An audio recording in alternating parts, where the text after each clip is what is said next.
नमस्कार दोस्तों, यमराज का बुलावा 5 आत्माएं। यह एक मजेदार कहानी है। इस कहानी को सुनकर आप निश्चित रूप से आनंदित होंगे। सो प्लीज कहानी को पूरा सुनिए और एंजॉय कीजिए। देवदूत व नरक दूत। महाराज यमराज को हमारा प्रणाम। यमराज, प्रणाम महानुभावों। कहो किस उद्देश्य पूर्वक आप यहाँ पधारे हैं।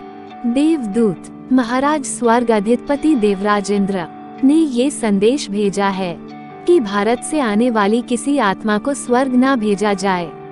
उनके रिजर्वेशन का कोटा हाउसफुल हो गया है। यमराज, ये कैसे हो सकता है। देवदूत, ऐसा ही हुआ है प्रभु। दरअसल जिस तरह से लापरवाही पूर्वक इस देश के निवासी धड़ल्ले से अपनी इंटरनेट सेवा का उपयोग कर रहे हैं, उसके रेडिएशन के द्वारा कहीं निर्दोष पक्षी मारे गए और जो स्वाभाविक रूप से अपने अच्छे कर्मों के कारण स्वर्ग आ रहे हैं। ये लोग इतने नादान हैं।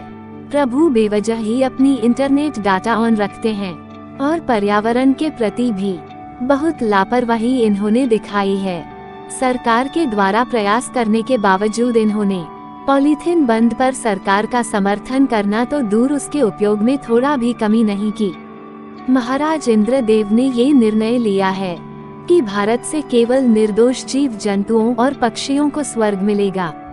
वहाँ के लापरवाह मानव में जब तक सुधार नहीं होता तब तक स्वर्ग में भारत के लोगों की परछाई भी ना पड़े। यमराज, वाकई ये तो भारतवासियों के लिए बहुत ही बुरी खबर है।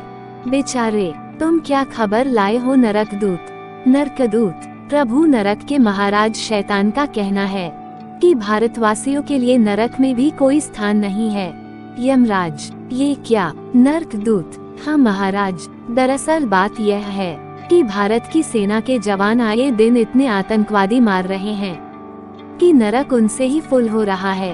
अभी तो सुना है कि आतंकी आत्माओं का एक बहुत बड़ा जत्था नरक आ रहा है और सबसे बड़ी समस्या तो यह है, हर आतंकवादी की आत्मा 72 हुरे मांग रही है।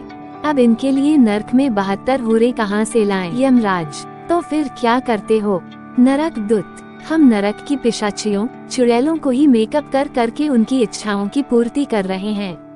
अतः नरक का माहौल बीच बीच में प्रेम में बन जाता है, लेकिन मेकअप हटते ही आतंकी धोखा धोखा बोलते हुए चिल्ला उठता है। इसलिए उसके मुंह में खोलता हुआ तेल डालकर जलती हुई सलाखें डालते हैं और फिर गरम तारों से मुंह को बांधकर भट्टी के ऊपर चढ़े गरम तवे पर उन्हें बैठा देते हैं। लगभग सभी आतंकियों के साथ ऐसा ही हो रहा है और धीरे धीरे अब उनके मुंह से 72 हुरे निकलना बंद हो गया है। यमराज, अति उत्तम, लेकिन अब भारतवासियों का क्या करें। ना ये स्वर्ग के हैं, ना ही ये नरक हैं। यमराज का बुलावा आने के बाद किसी को तो कहीं ना कहीं जाना ही पड़ता है। तभी वैकुंठ धाम से एक देवी प्रकट होती है। देवी, प्रणाम महाराज। यमराज, प्रणाम देवी, कहो क्या संदेश है।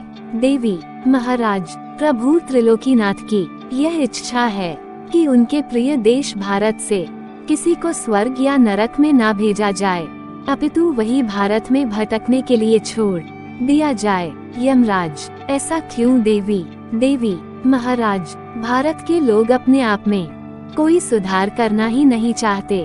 आपको तो मालूम ही है, भारत शीघ्र ही पृथ्वी लोक का सबसे बड़ा आबादी वाला देश बनने वाला है।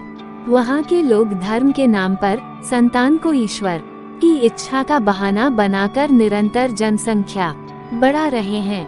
कुछ लोग तो वंश बढ़ाने के नाम पर भी जनसंख्या बढ़ा रहे हैं। यमराज, जैसी प्रभु की इच्छा। फ्रेंड्स, अगर कहानी पसंद आई है तो प्लीज चैनल को सब्सक्राइब